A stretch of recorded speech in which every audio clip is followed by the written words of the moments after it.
देखिए वकीलों की क्या बकवास कर रहा है, इसकी हस्ती है। ये मुझे छू देगा तो मैं इसकी पखड़ी को तोड़ दूंगी। मैं रखती हूँ हिम्मत कि तुम खाली छू के दिखा दो मुझे, तेरी पखड़ी को मैं नहीं तोड़ दी तो फिर मेरा भी नाम सरिता राज है। चंचला की बात करिए, जो चंचला यहाँ के चिल्ला चिल्ला करके सरिता मैडम हमारे पैसा लेके भाग गई है। मैं पैसा देने में सक्षम हूँ, मैं एक अच्छे घर से हूँ। उसके बाद बोलती है मैडम क्या जाने आने का खर्च होगा। नहीं, तुम दूर से सिर्फ बकवास कर सकते हो, औकात नहीं कि तुम मुझे छू भी सकते हो। नमस्कार, मेरी उपस्थित अभी नारायणी शक्ति फाउंडेशन में है और क्या कुछ इन पर ब्लेम लगाया जा रहा है कि मैडम 4 लाख रुपए का डील कर ली है और किसी वकील को कह रही है कि हम आपका लाइसेंस रद्द करवा देंगे। कहाँ तक सही है? किसी के घर में जाकर वीडियो बनाना, उसके विरुद्ध उसके इज्जत को सोशल मीडिया पर छीछा लेदर कर देना, ये कहाँ तक सही है? इन सब सारी मुद्दों पर बात करें। सबसे पहले मैडम स्वागत है आपका। आपका भी नारायणी शक्ति फाउंडेशन में स्वागत है। एक वकील हैं जो आपके संस्था में काम कर चुके हैं, लीगल एडवाइजर रह चुके हैं, वो कह रहे हैं कि मैडम 3.5 लाख रुपए का गबन कर चुकी है और वो पीड़िता का बयान भी आ रहा है, क्या कहिए? देखिए, कभी तो वो 3 लाख का बयानबाजी कर रहे हैं, कभी 2.5 लाख रुपया का एक पीड़िता बयानबाजी की थी। और मेरा ये कहना है कि अब हम ही हैं तो हम किसी पर भी बोल दें कि हमने उनको 10 लाख रुपया दिया था तो चमड़े की मुँह है, कोई भी किसी पे आरोप लगा सकता है, कोई भी किसी के लिए कुछ बक सकता है। लेकिन सबसे बड़ा चीज़ है कि 3 लाख रुपया एक मोटी अमाउंट होती है। यदि आपने मुझे दिया था तो किस रीजन से दिया था, किस उद्देश्य से दिया था? वो तो एक सोशल मीडिया पे ये भी बयान दे रहे हैं कि वो मुझे रोजगार के नाम पर कोई दूसरा कोई दिया था। एक तरफ देखिए उनकी बयान बदल रही है, वो जितने मीडिया पर बयान दे रहे हैं उतने उनकी विचार मतलब जो आवाज़ है और जो उनकी कहानी है वो चेंज हो रही है। एक तरफ वो बोल रहे हैं कि उन्होंने हमें पैसा दिया है, एक तरफ कह रहे हैं कि मेरा कोई मित्र है सो उनको रोजगार के लिए 3 लाख रुपया दिया है। तो अरे भैया, आप पहले वकील हैं, पहले डिसाइड तो कर लीजिए कि आप किस रीजन से मुझे 3 लाख रुपया दिए थे। और सबसे पहले तो 3 लाख रुपया दिए थे तो आप क्यों दिए थे? आप वकील हैं, यानी आपको न्यायालय पे भरोसा नहीं, आपको न्यायालय पर विश्वास नहीं था। आपको अगर कोई व्यक्ति कैंडिडेट 3 लाख रुपया देगा तो आप उसको यह आश्वासित कर सकते हैं कि संस्था क्या, मैं कोर्ट से तुम्हें इंसाफ दिला दूंगा, क्योंकि वो आपको पैसा दिया था ना। तो आपको न्यायालय पे भरोसा नहीं था, आप 3 लाख रुपया में उसको आराम से आप न्यायालय से उसको इंसाफ दिला सकते थे। और जो न्यायालय से इंसाफ मिलेगा कभी भी एक संगठन नहीं दे सकता है। एक तरफ तो आप ये भी कह रहे हैं कि संगठन की हस्ती क्या है, संगठन का औकात क्या है, संगठन खुद को कोर्ट समझ रहा है। एक तरफ आप संगठन को नीचे दृष्टि से देख रहे हैं और दूसरी तरफ आप संगठन को किसी के कार्य के लिए आप पैसा दे रहे हैं, जबकि आप वकील हैं, हाई कोर्ट में बैठे हुए वकील हैं। आपके पास इतनी तो अनुभव होनी चाहिए ना कि ये 3 लाख रुपया से कोई आएगा भी देने के लिए कि सर मेरे तरफ से किसी संगठन को 3 लाख रुपया देके मेरे काम करवा दीजिए, तो आप खुद ही वकील हैं, आप खुद बोलेंगे कि अरे संगठन को क्यों हम पैसा देंगे, तुम ये 3 लाख रुपया खर्च करने के लिए तैयार हो जाओ, हम तुमको न्यायालय से इंसाफ दिला देंगे। ये वकील का एक भावना होनी चाहिए, यानी आप न्यायालय पर भी आपको भरोसा नहीं है। अच्छा, ये मामला आखिर गड़बड़ कहाँ से हुआ? कभी वो आपके लीगल एडवाइजर थे, आपके संस्था में काम करते थे, आप उनके साथ घुल मिल थी, वो आपके साथ घुल मिल था, ऐसी क्या परिस्थिति आई जो आप एक दूसरे के विरुद्ध बोलना शुरू कर दिए? देखिए, हम तो कभी विरोध बोले नहीं। आप ही के चैनल पे फर्स्ट टाइम देखे कि वो मेरे संस्था पे एलिगेशन लगा रहे हैं, हम पे एलिगेशन लगा रहे हैं, तो हम अपने पक्ष में बातों को रख रहे हैं। हम तो कभी किसी पे आरोप लगाते ही नहीं है। कोई मेरे ऊपर लगाता है तो हम रिप्लाई देते हैं, क्योंकि फिर मुझे मेरी अपनी सफाई देना मेरा बनता है। क्योंकि हम चुप रहेंगे तो लोग यही समझेंगे कि चलो ये मैडम के साथ ऐसा हुआ होगा इसलिए चुप है, शांत है। तो मजबूरी मेरी हो जाती है। मुझे शौक नहीं है कि मैं किसी को बदनाम करूँ, किसी को बर्बाद करूँ, क्योंकि मैं संस्था बनाई हूँ लोगों को आबाद करने के लिए। बर्बाद करना मेरी उद्देश्य नहीं है। लेकिन कोई यदि मुझे बेवजह के फंसाएगा, झूठा आरोप लगाएगा, तो निश्चित सी बात है कि मैं रिप्लाई दूंगी। अब मेरा ये कहना है कि आपको कोई, आप बोल रहे हैं इम्प्लॉय, आप वही ना बोल रहे हैं कि मेरा कोई इम्प्लॉय था, क्या था, उनका मित्र है। हाँ, मित्र क्या भी कुछ भी बोल रहे हैं। अगर कोई मित्र आपके पास जा रहा है किसी भी कंडीशन में, तो आप हाई कोर्ट के वकील हैं, आपको कोर्ट से उसको इंसाफ दिलाना चाहिए। संस्था आपको इसलिए आपको रखी हुई थी क्योंकि संस्था में बहुत ऐसी पीड़िता आती थी जिसको संस्था से अगर नहीं हुआ उसका मदद, तो हम उसको कोर्ट में भेज देते थे कि जाओ तुम्हारा कोर्ट में मामला है, चाहे कोर्ट में जाओ, कोर्ट से जाके अपील करो, क्योंकि यहाँ संस्था से ये व्यक्ति सुनने वाला नहीं है। तो जाओ, वहाँ पे बबलू सर हैं, हमारे संस्था के एक लीगल एडवाइजर हैं, उनसे जाके मदद लो। क्योंकि कोई भी अगर अपनी पीड़िता को भेज रही है तो किसी परिचित के पास भेजेगी, क्योंकि महिला है।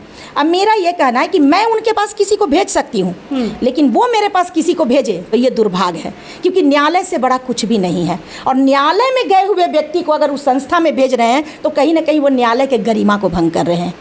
और एक तरफ तो ये भी कर रहे हैं कि संस्था की औकात क्या है, संस्था का वैल्यू क्या है। अब दूसरी तरफ आप संस्था को वैल्यूबल भी आप ही बना रहे हैं कि हम संस्था को किसी के मदद के लिए 3 लाख रुपया दिए। अब वो एक और आरोप लगा रहे हैं। जब इस आरोप से उनकी नहीं काम चली तो अब दूसरा आरोप क्या लगा रहे हैं कि जॉब के लिए। तो किसका जॉब, कौन सा जॉब, कैसा जॉब? अरे जॉब भी तो बता दीजिए भैया कि कौन सा जॉब, कैसा जॉब, किसके लिए जॉब। हमारी संस्था आज तक, आप भी हैं, मेरे बारे में जानकारी, मेरी संस्था कभी जॉब की दावा की है? कभी हमारी संस्था किसी को जॉब लगाई है?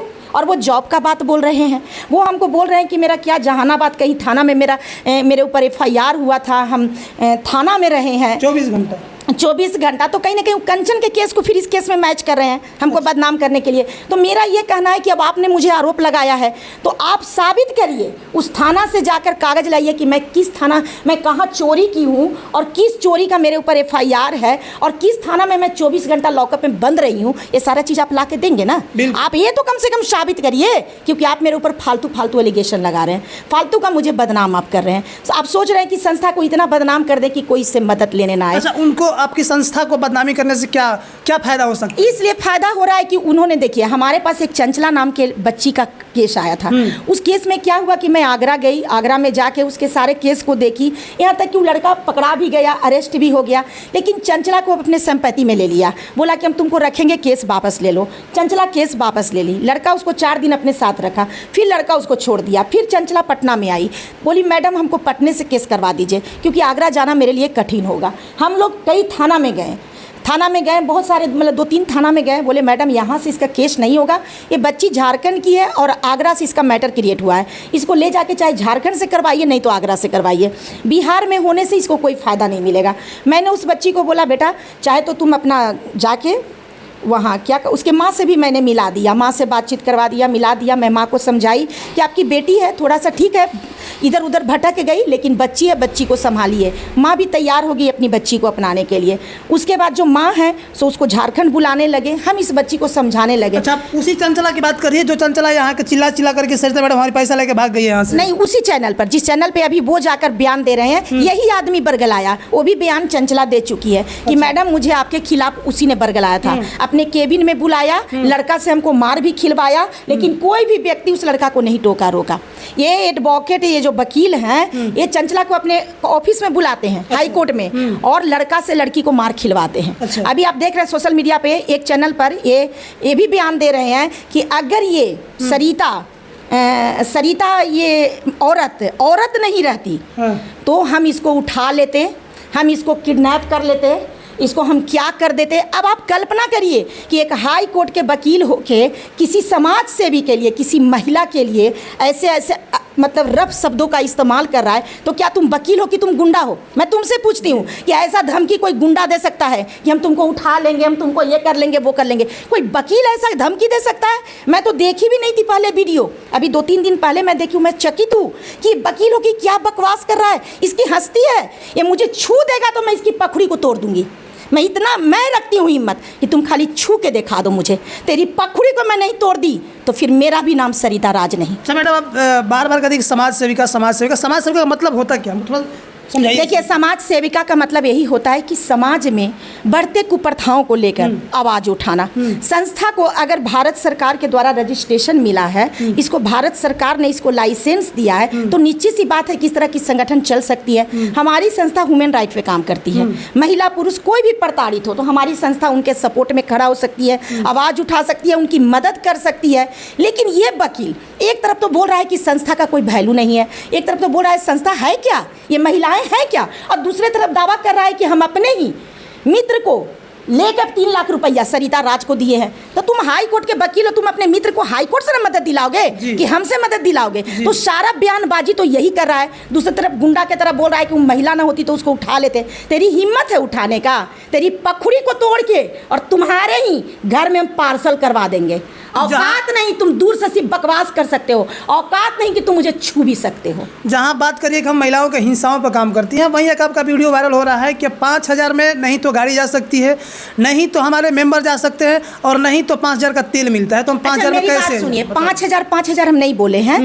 वो जो आपका रिकॉर्डिंग है वो एक संगठन में ही अपने ही महिला को बैठाकर, क्योंकि नारायणी शक्ति फाउंडेशन को लेकर कोई विवाद नहीं कहीं था, तो वो एक संगठन मेरे लिए षड्यंत्र की और अपने ही बगल में बैठाकर एक महिला के द्वारा वो ऐसे ही फालतू के, पहले वो महिला बोलती है मैडम, पहले मेरी बात सुनिए, ये आपको बदनाम करना संगठन कौन हो सकता है? ये संगठन देखिए, ये संगठन जो है सो आप भी जान रहे हैं महिला विकास मंच। अच्छा। महिला विकास मंच, जब मेरे पास शांति कश्यप का केस आया था तो उस केस को लेकर काफ़ी महिला विकास मंच से विरोध हुआ, क्योंकि लड़का जो था सो महिला विकास मंच में चल गया और शांति हमारी संस्था में आ गई। हमारी संस्था उस शांति को इंसाफ दिलाने में लगी हुई थी और महिला विकास मंच का ये प्रयास था कि लड़की को इंसाफ न मिले, लड़का को इंसाफ मिले, जिसे लेकर वो मेरे खिलाफ एक अपने ही संस्था के, आज आप भी जाइए, उस आवाज है ना, वो आवाज महिला का, और चल जाइए महिला विकास मंच के केबिन में, और महिला का जो नाम है हम आपके व्हाट्सअप कर देंगे पूछकर, ठीक है ना, तो वो वहाँ के ही व्यक्ति आपको बता देंगे कि वो कौन लड़की है।